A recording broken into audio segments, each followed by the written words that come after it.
இதுதான் உங்கள் பிரெயின். இது ஃபுல்லாக இருந்தால் உங்களால் ஏதாவது ஊற்ற முடியுமா? முடியாதுல்ல. ஆனால் எனக்கு எல்லாம் தெரியும் அப்படின்னு சொல்லிட்டு உங்கள் பிரெயின் ஃபுல்லாக நிரம்பி இருக்கு. புதுசாக ஏதாவது ஊற்ற முடியுமா? முடியாது. உங்கள் லைஃபோட ஃபெயிலியருக்கு இதுதான் பாயிண்ட்.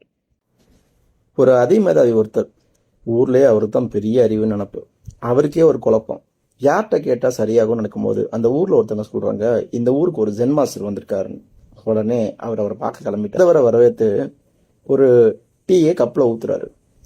கப்பு நிறைஞ்சதுக்கு அப்புறமும் டீயை ஊற்றிக்கிட்டே இருக்காரு. அதுக்கு மேதாவி, அதுதான் கப்பு நிறைஞ்சதில்ல, ஏன் நிப்பாட்ட மாட்டேங்கிறீங்க அப்படின்னு கத்துறாரு.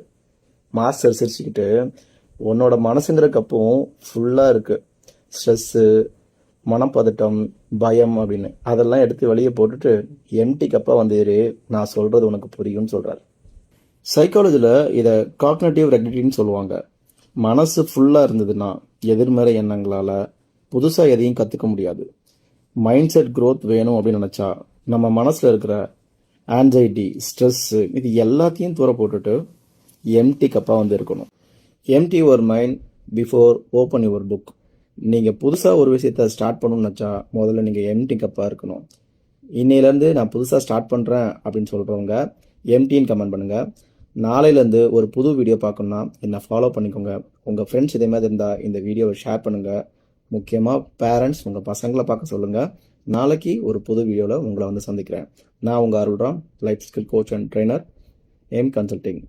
நாளைக்கு பார்க்கலாமா?